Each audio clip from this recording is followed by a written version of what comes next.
ದೇವರು ಪ್ರೀತಿಸುವ ಪ್ರೀತಿಯ ಬಿಗ್ ಜೆ ಟಿ ವಿ ಪ್ರಿಯ ವೀಕ್ಷಕರಿಗೆ ನಮ್ಮ ಕರ್ತನಾದ ಯೇಸು ಕ್ರಿಸ್ತನ ಹೆಸರಿನಲ್ಲಿ ನಿಮ್ಮನ್ನು ವಂದಿಸಿ ಸ್ವಾಗತ ಬಯಸ್ತಿದ್ದೇವೆ. ಬನ್ನಿರಿ, ಇಂದು ನಾವು ಒಟ್ಟಾಗಿ ದೇವರ ವಾಕ್ಯ ಮನುಷ್ಯನ ವಾಕ್ಯ ಅಲ್ಲ. ಮೊನ್ನೆ ದಿವಸ ಒಬ್ಬರು ಹೇಳ್ತಿದ್ರು, ಆಫೀಸ್ ಕೆಲಸದಲ್ಲಿ ಮಾತಾಡಿ ಗಂಟ್ಲು ಹೋಗಿಬಿಡ್ತು ನನಗೆ ಅಂತ ಹೇಳಿಬಿಟ್ಟು. ಆ ರೀತಿಯಾಗಿ ನಾವು ಅನುದಿನದ ಕೆಲಸ ಕಾರ್ಯಗಳಲ್ಲಿ ನಾವು ನಮ್ಮ ಸ್ವರವನ್ನು, ನಮ್ಮ ಸಮಯವನ್ನು, ನಮ್ಮ ದಿನವನ್ನು, ನಮ್ಮ ಹಣವನ್ನು, ನಮ್ಮ ಆರೋಗ್ಯವನ್ನು ಖರ್ಚು ಮಾಡ್ತೇವೆ. ಅದೇ ರೀತಿಯಾಗಿ ದೇವರ ವಾಕ್ಯಕ್ಕೆ ಕೂಡ ನಾವು ನಮ್ಮ ಸಮಯವನ್ನು, ನಮ್ಮ ತಲಾಂತನ್ನು, ನಮ್ಮ ಆರೋಗ್ಯವನ್ನು, ನಮ್ಮ ಹಣವನ್ನು ಕೊಡುವಂಥದ್ದು ಬಹಳ ಒಳ್ಳೆಯದು, ಆಶೀರ್ವಾದದಾಯಕವಾದದ್ದು. ಸರಿ, ಇಂದಿನ ನಮ್ಮ ಅಧ್ಯಯನ ಎಸ್ತೇರಳ ಗ್ರಂಥ ಮತ್ತು 3ನೇ ಅಧ್ಯಾಯವನ್ನು ಅಧ್ಯಯನ ಮಾಡಿಕೊಳ್ಳಲಿಕ್ಕಿದ್ದೇವೆ. 2ನೇ ಅಧ್ಯಾಯದಲ್ಲಿ ಏನಾಯಿತು ಅಂತ ಹೇಳ್ಬಿಟ್ಟು ನೋಡುವಾಗ, ಪಾರಸಿ ಸಾಮ್ರಾಜ್ಯ ಅಂದರೆ ಹಿಂದೂಸ್ತಾನ ಮೊದಲುಗೊಂಡು ಕೂಶ್ವರೆಗೆ 127 ಸಂಸ್ಥಾನಗಳನ್ನು ಆಳಿಕೆ ಮಾಡ್ತಾ ಇದ್ದಂಥ ಪಾರಸಿ ಮತ್ತು ಮೇದ್ಯ ಇವುಗಳ ಸಾಮ್ರಾಜ್ಯವನ್ನು 127 ಸಂಸ್ಥಾನಗಳು ಇವನ ಕೈ ಕೆಳಗಿತ್ತು. ಅಹಷ್ವೇರೋಷನು ಅಂದರೆ ಪಾರಸಿ ಸಾಮ್ರಾಜ್ಯದ ಅರಸನ್ನು ಆಳಿಕೆ ಮಾಡ್ತಾ ಇದ್ದ.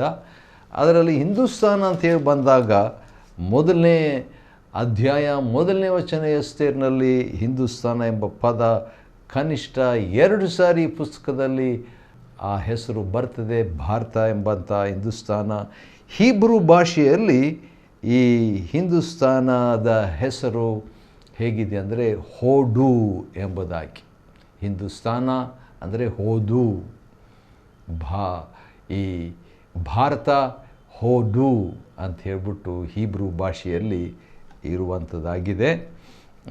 ಯಾಕಂದರೆ ಹೀಬ್ರೂ ಭಾಷೆ ಬೇರೆ ಬೇರೆ ರೀತಿಯಲ್ಲಿ ಇರುವಂಥದ್ದು, ಭಾಳ ಫಲವತ್ತಾದಂಥ ಭಾಷೆ, ಬೇರೆ ಬೇರೆ ಅರ್ಥಗಳು ಅದಕ್ಕೆ ಇರುವಂಥದ್ದಾಗಿದೆ. ಉದಾಹರಣೆಗೆ ನೆಹಮ್ಯನ ಗ್ರಂಥ 11ನೇ ಅಧ್ಯಾಯದಲ್ಲಿ 31ನೇ ವಚನದಲ್ಲಿ ಅಯ್ಯ ಎಂಬ ಪದ ಇರುವಂಥದ್ದನ್ನು ನಾವು ನೋಡ್ತೇವೆ. ಅದು ಒಂದು ಊರಿನ ಹೆಸರು. ನಾವು ಕನ್ನಡದಲ್ಲಿ ಅಯ್ಯ ಅಂತ ಹೇಳ್ತೀವಿ. ಅಯ್ಯ ಅಂತೇಳಿದರೆ ಹೀಬ್ರೂ ಭಾಷೆಯಲ್ಲಿ ತಿಪ್ಪೆ ಎಂಬುದಾಗಿ ಇರುವಂಥ ಒಂದು, ಯಾಕಂದರೆ ಅದರಿಂದ ಆಯಿ ಎಂಬಂಥ ಸ್ಥಳ ಹಿನ್ನೆಲೆ ಬರ್ತದೆ.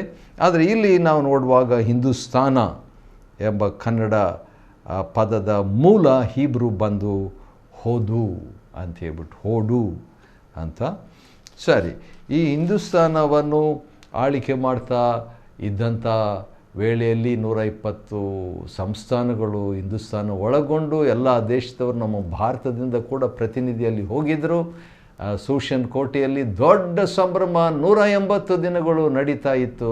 ಅದಾದ ನಂತರ 2ನೇ ಭಾಗ, ಒಂದು ಮಹೋತ್ಸವದ 2ನೇ ಭಾಗ 7 ದಿವಸ ನಡೀತಿತ್ತು. ಒಟ್ಟು 187 ದಿವಸಗಳು.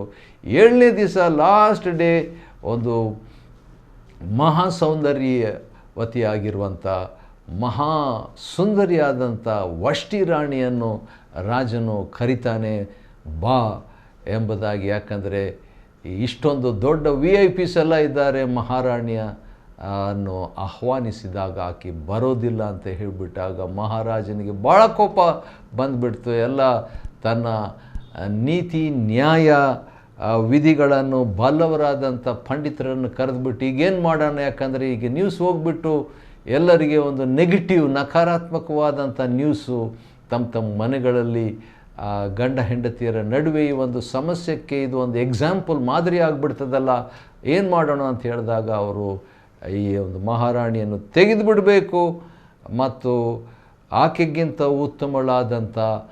ಉತ್ತಮಳು ಅಂತ ಹೇಳಿದಾಗ ಬರೀ ಸೌಂದರ್ಯದಲ್ಲಿ ಅಷ್ಟೇ ಅಲ್ಲ, ಮಾತು ಕೇಳೋದರಲ್ಲಿ ಕೂಡ. ಆದ ಕಾರಣ ತೀರ್ಮಾನ ಅವರು ಆಯಾಯ ಭಾಷೆಗಳಲ್ಲಿ, ಭಾರತೀಯ ಭಾಷೆಯಲ್ಲಿ ಕೂಡ ಕಳಿಸ್ಕೊಡ್ತಾರೆ. ಇದಾದ ನಂತರ ಏನಾಗ್ತದೆ, ಎಸ್ತೇರಳು ಎಸ್ತೇರಳ ಒಂದು ಹಿನ್ನೆಲೆ ಏನಂತ ಹೇಳಿದ್ರೆ, ಮೊರ್ದೆಕಾಯ್ ಎಂಬಂಥ ಯಹೂದಿ ಅರಸನಾದಂಥ, ಬಾಬೆಲಿನಲ್ಲಿ ಅರಸನಾದಂಥ ನೆಬೂಕದ್ನೆಚ್ಚರನಿಂದ ಯಹೂದ ರಾಜನಾದಂಥ ಯೆಹೋಯಾಕೀನನ ಜೊತೆಯಲ್ಲಿ ಇವನು ಸರಿಯಾಗಿ ಒಯ್ಯಲ್ಪಟ್ಟಿರ್ತಾನೆ. ಅವನು ಹಿಂದಿರುಗಿ ಬರ್ತಾನೆ. ಅವನ ಚಿಕ್ಕಪ್ಪನ ಮಗಳು, ಅನಾಥ ಮಗಳು, ಈ ಹದೆಸ ಎಂಬ ಹುಡುಗಿ.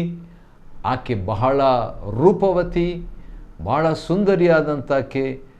ಮತ್ತು ಆಕೆಯನ್ನು ಕೂಡ ಈ ಒಂದು ಸ್ಪರ್ಧೆಗೆ, ಮಹಾರಾಜನಿಗೆ ಬೇಕಾಗಿದ್ದು ಏನಂತ ಹೇಳಿದರೆ, ಈ ಒಂದು ಹೇಗೈ ಎಂಬಂಥ ಈ ರಾಜಪ್ರತಿನಿಧಿ ಬಂದು ಭಾಳ ಇಡೀ 127 ಸಂಸ್ಥಾನದಲ್ಲಿ ಭಾಳ ಸುಂದರಿಯಾದಂಥ ವ್ಯಕ್ತಿ ಯಾರಂತ ನೋಡುವಾಗ, ವಿಶೇಷವಾಗಿ ಸೂಷನ್ ಎಂಬ ಆ ಒಂದು ರಾಜಧಾನಿಯಲ್ಲಿ ಅಂತ ನೋಡುವಾಗ ಇವಳು ಕೂಡ ಒಬ್ಬ ವ್ಯಕ್ತಿ ಎಂಬುದಾಗಿ, ಸ್ಪರ್ಧೆಗೆ ವ್ಯಕ್ತಿಯಾಗಿ ಮಹಾರಾಣಿಗೆ ಆಗ್ತಕ್ಕಂಥ ಒಂದೇ ಯೋಗ್ಯತೆ, ಭಾಳ ಸುಂದರಿಯಾಗಿರಬೇಕು.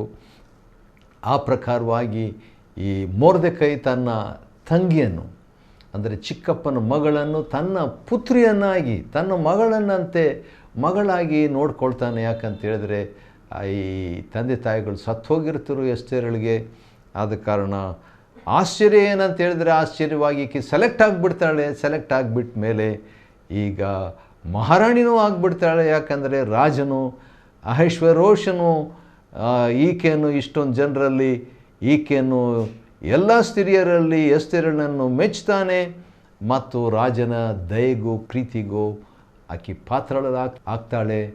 ಮತ್ತು ಅಂಥ ಸಂದರ್ಭದಲ್ಲಿ ಮಹಾರಾಜನನ್ನು ಕೊಲ್ಲಬೇಕಂತ ಇಬ್ಬರು ವ್ಯಕ್ತಿಗಳು, ಬಿಗೆತಾನ್, ಥೆರೆಷ್ ಎಂಬಂಥ ದ್ವಾರಪಾಲಕರು ಇಬ್ಬರು, ಇವರು ಯಥಾಪ್ರಕಾರವಾಗಿ ಇವನ ಒಂದು ಅಡ್ರೆಸ್, ಮೊರ್ದೆಕಾಯ್ ಅಡ್ರೆಸ್ ಏನಂದರೆ ದ್ವಾರದಲ್ಲಿ ಕೂತ್ಕೊಂಡಿರೋದು, ಹೆಬ್ಬಾಗಲ ಹತ್ರ ಕೂತ್ಕೊಂಡಿರುವಂಥದ್ದು. ಅಂಥ ಸಂದರ್ಭದಲ್ಲಿ ಇವರು ಮಾತಾಡೋದನ್ನು ಕೇಳಿಸ್ಕೊಂಡು ಎಸ್ತೇರಿಗೆ ನ್ಯೂಸ್ ಪಾಸ್ ಮಾಡ್ತಾನೆ. ಎಸ್ತೇರ್ ಹೋಗಿ ಮಹಾರಾಜನಿಗೆ ನ್ಯೂಸ್ ಪಾಸ್ ಮಾಡ್ತಾಳೆ. ಮಹಾರಾಜನು ಹೌದು ವಿರೋಧವಾಗಿ ಕೈ ಎತ್ತಬೇಕಂತ ಒಳಸಂಚು ಮಾಡ್ತಿದ್ದಾರೆ ಅಂತ ಹೇಳ್ಬಿಟ್ಟು ಗೊತ್ತಾದಾಗ ಅವಾಗೇನು ಮಾಡ್ತಾರೆ, ಹೌದು ಇದು ನಿಜ ಅಂತ ಹೇಳಿದ ಮೇಲೆ ಇವರಿಬ್ಬರಿಗೆ ಮರಣದಂಡನೆ ವಿಧಿಸಲಾಗ್ತದೆ. ಅದು ರಾಜನ ದಿನಚರ್ಯ ಪುಸ್ತಕದಲ್ಲಿ ಇದು ಬರೆಯಲ್ಪಟ್ಟಿರ್ತದೆ.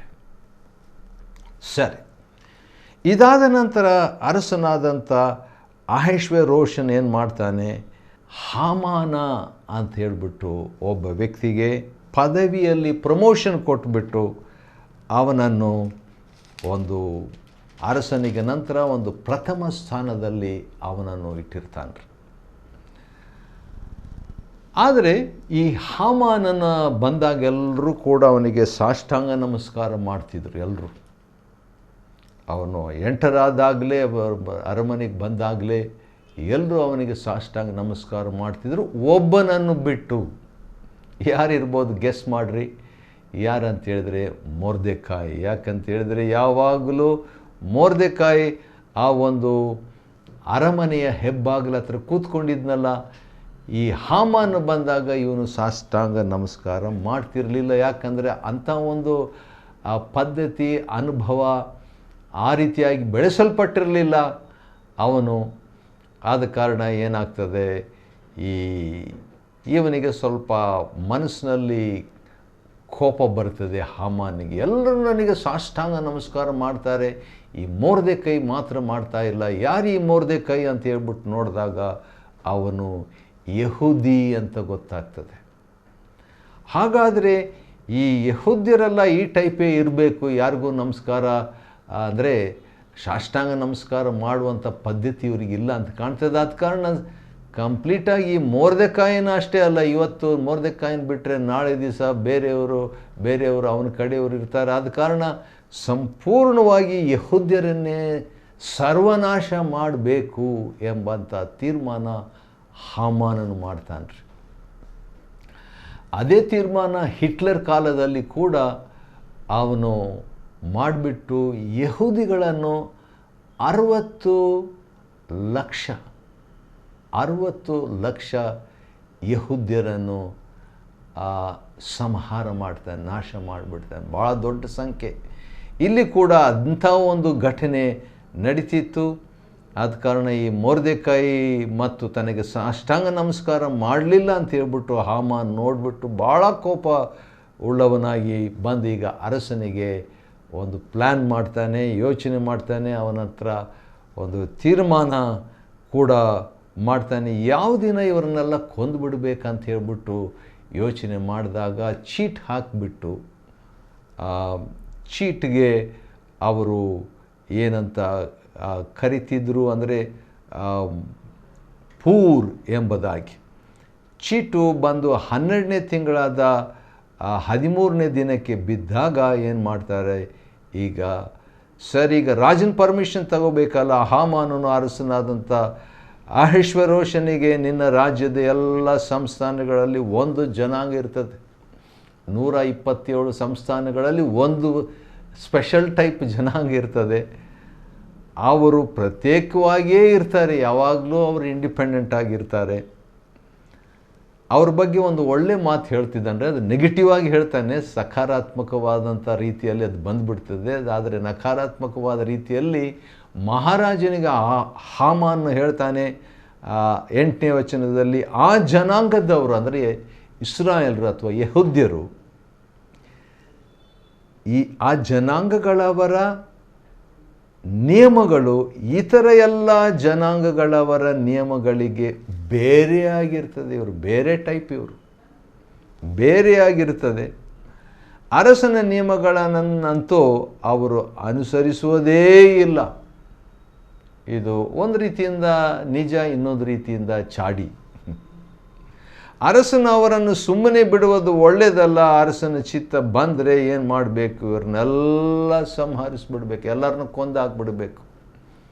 ಅವ್ರು ಎಷ್ಟು ಜನ ಇರ್ತಾರೋ, ಲಕ್ಷಾಂತರ ಜನ ಇದ್ದರೂ ಪರವಾಗಿಲ್ಲ, ಅವ್ರನ್ನೆಲ್ಲರನ್ನ ಕೊಂದುಬಿಡಬೇಕು. ಅವ್ರನ್ನ ಕೊಲ್ಲೋದಕ್ಕೆ ಬೇಕಾದರೆ ನಾನು ಏನು ಮಾಡ್ತೇನೆ, 10,000 ತಲಾಂತು ಬೆಳ್ಳಿಯನ್ನು ತೂಕ ಮಾಡಿ ಬೇಕಾದರೆ ನಾನು ಕೊಡ್ತೀನಿ, ನಾನೇ ಡೊನೇಷನ್ ಕೊಡ್ತೀನಿ ಅವ್ರನ್ನ ಕೊಲ್ಲೋದಕ್ಕೆ.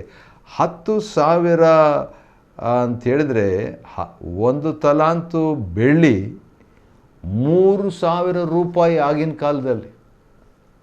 1,000 ತಲಾಂತು 1,000 ಬೆಳ್ಳಿ, ತೂಕದ ಬೆಳ್ಳಿ 3,000 ರೂಪಾಯಿ ಅಂತೇಳಿದ್ರೆ 10,000 ಬೆಳ್ಳಿ, 10,000 ಬೆಳ್ಳಿ ದುಡ್ಡು ಎಷ್ಟು ಅಂತೇಳಿದ್ರೆ 10,000 ಇಂಟು 3,000 ರೂಪಾಯಿ. ಆವಾಗ ನಮ್ಮ ಇಂಡಿಯಾ ಬೆಲೆ ಬರ್ತದೆ.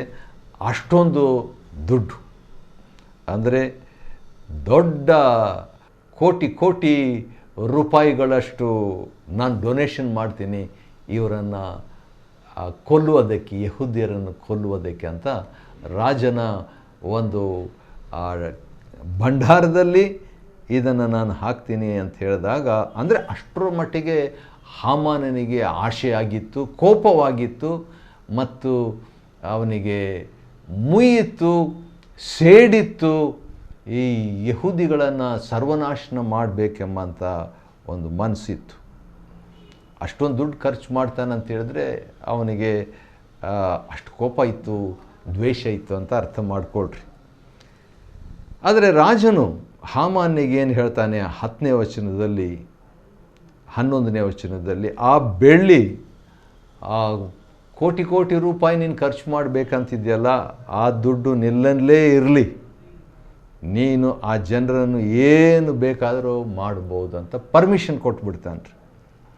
ಅದ ಕಾರಣ 1ನೇ ತಿಂಗಳಿನ 13ನೇ ದಿನ ಈಗ ರಾಜ ಲೇಖಕರು ಕೂಡಿ ಬರಬೇಕಂತ ಅಪ್ಪಣೆ ಆಯಿತು. ಹಾಮಾನನು ಆಜ್ಞಾನುಸಾರವಾಗಿ ಅವರೆಲ್ಲರೂ ಬೇರೆ ಬೇರೆ ಭಾಷೆಯಲ್ಲಿ, ಅಂದರೆ ಭಾರತದ ಭಾಷೆಯಲ್ಲಿ ಕೂಡ, ಹಿಂದೂಸ್ತಾನದ ಹೋಡು ಅಂತ ಹೇಳುವಂಥ ಹಿಬ್ರು ಭಾಷೆಯಲ್ಲಿ, ಭಾರತದ ಭಾಷೆಯಲ್ಲಿ ಕೂಡ ಅವರು ಬಹುಶಃ ಹಿಂದಿಯಲ್ಲಿ ಇರಬೇಕು, ಬರೆದುಬಿಟ್ಟು ಒಂದು ರೂಲ್ಸು ಪ್ಲ್ಯಾನ್ ಮಾಡಿಬಿಟ್ಟು ಪತ್ರಗಳನ್ನು ಅಂಚೆಯವರ ಮುಖಾಂತರವಾಗಿ ಎಲ್ಲ 127 ಸಾಮ್ರಾಜ್ಯಗಳಲ್ಲಿ ಕಳಿಸ್ಬಿಟ್ರು. ಏನು ವಿಷಯ, ಹುಡುಗರಾಗಲಿ, ಮುದುಕರಾಗಲಿ, ಹೆಂಗಸರಾಗಲಿ, ಮಕ್ಕಳಾಗಲಿ ಅಂತ ನೋಡದೆ ಯಹೂದ್ಯರೆಲ್ಲ ಎಲ್ಲರನ್ನು ಒಂದೇ ದಿನದಲ್ಲಿ ಕೊಂದು ಹಾಕಿಬಿಡ್ಬೇಕು. ಇದೇ ರೂಲ್ಸ್. ಇದನ್ನು ಪ್ಲ್ಯಾನ್ ಮಾಡಿದ್ದು ಹಾಮಾನನು. ಅದಕ್ಕೆ ಒಂದು ಕಾರಣ ಯಾಕಂದರೆ ಈ ಮೊರ್ದೆಕೈ ತನಗೆ ಸಾಷ್ಟಾಂಗ ನಮಸ್ಕಾರ ಮಾಡಲಿಲ್ಲ ಎಂಬಂಥ ಒಂದು ದ್ವೇಷ ಇವನಿಗಿತ್ತು, ಹಾಗೆ ಇವನಿಗಿತ್ತು. ಆದ ಕಾರಣ ಆ ರೀತಿಯಾಗಿ ಎಲ್ಲ ಯಹೂದ್ಯರನ್ನು ನಾಶ ಮಾಡಿಬಿಡಬೇಕು ಮತ್ತು ಅವರ ಸೊತ್ತನ್ನು ಸೂರೆ ಮಾಡಿರಿ, ಎಲ್ಲರೂ ಇದನ್ನು ಒಂದೇ ದಿನದಲ್ಲಿ ಮಾಡಬೇಕು, ಇಂಥ ದಿನ 13ನೇ ತಾರೀಕು ಮಾಡಬೇಕಂತ ರೂಲ್ಸು ಬರೆದು ಕಳಿಸ್ತಾನೆ. ಮತ್ತು ಅಂಚೆಯವರು ರಾಜಾಜ್ಞೆಗೆ ಮೇರೆಗೆ ಶೀಘ್ರವಾಗಿ ಹೊರಟುಬಿಟ್ರು. ಯಾಕಂದರೆ ರಾಜನು ಕಳಿಸ್ಬಿಟ್ಟಾಗ ಸ್ಲೋವಾಗಿ ಹೋಗಂಗಿಲ್ಲ, ಸ್ಲೋ ಆಗಿ ಹೋಗಬಾರ್ದು. ಆದ ಕಾರಣ ಅವರು ಆ ರೀತಿಯಾಗಿ ಎಲ್ಲರೂ ಕುರಿಯರ್ ಪೋಸ್ಟು ಅಂಚೆಯವರೆಲ್ಲರೂ ಕೂಡ 127 ಸಂಸ್ಥಾನ ಇಂಡಿಯಾಗೂ ಸೇರಿ ಭಾರತಕ್ಕೂ ಸೇರಿ ಕಳಿಸಿದ ಮೇಲೆ ಅರಸನು ಹಾಮಾನನು ಇಬ್ಬರು ಪಾರ್ಟಿ ಮಾಡ್ತಾ ಇದ್ದಾರೆ. ಹೌದು, ಸುರಾಪಾನ ಮಾಡುವುದರಲ್ಲಿ ಕೂತ್ಕೊಂಡ್ರು. ಅತ್ತ ಸೂಷನ್ ಪಟ್ಟಣದಲ್ಲಿ ತಳಮಳ ಉಂಟಾಯಿತು. ಇದು ದೊಡ್ಡ ಒಂದು ಸಮಸ್ಯೆ. ಯಾಕಂದರೆ ಇಸ್ರಾಯೇಲರು ಅಲ್ಲಿದ್ದರು, ಯಹೂದಿಗಳಲ್ಲಿದ್ದರು. ಈ ರೀತಿಯಾಗಿ ಆಯಿತು. ಮುಂದೆ ಎಲ್ಲ ಯಹೂದ್ಯರನ್ನು ಕೊಂದುಬಿಟ್ರ. ರಾಜಾಜ್ಞೆ ಚೇಂಜ್ ಮಾಡುವ ಹಾಗಿಲ್ಲ. ಚೇಂಜ್ ಆಯಿತಾ?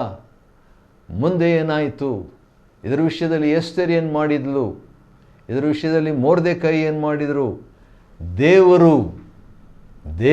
ದೇವರ ಹೆಸರು ಎಸ್ತೇರ್ ಪುಸ್ತಕದಲ್ಲಿ ಇಲ್ಲ, ಆದರೆ ದೇವರ ಕಾರ್ಯ ಎಸ್ತೇರ್ ಪುಸ್ತಕದಲ್ಲಿ ಇದೆ. ಏನಾಯಿತು ಮುಂದೆ ನೋಡೋಣ. ಭಾಳ ಇಂಟ್ರೆಸ್ಟಿಂಗ್ ಆಗಿರುವಂಥ ಒಂದು ಘಟನೆ ಇದು. ಚರಿತ್ರೆ ಇದು, ಸುಮ್ಮನೆ ಏನೋ ಒಂದು ಕಟ್ಟುಕತೆ ಅಲ್ಲ, ಚರಿತ್ರೆ ಇದು. ಪಾರಸಿ ಸಾಮ್ರಾಜ್ಯ ಇದು ಗೊತ್ತಿದೆ, ಗ್ರೀಕ್ ಅಲೆಕ್ಸಾಂಡರ್ನಿಗೆ ಇದು ಗೊತ್ತಿದೆ. ಆದ ಕಾರಣ ಮುಂದೆ ಏನಾಗ್ತದೆ ನಾವು ನೋಡೋಣ. ಎಸ್ತೇರ್ ಗ್ರಂಥ 3ನೇ ಅಧ್ಯಾಯ ಮಾಡಿಕೊಳ್ಳುವಂತೆ ದೇವರು ಕೊಟ್ಟ ಕೃಪೆಗಾಗಿ ಆತನಿಗೆ ಸ್ತೋತ್ರವಾಗಲಿ. ದೇವರು ನಿಮ್ಮನ್ನು ಆಶೀರ್ವದಿಸಲಿ.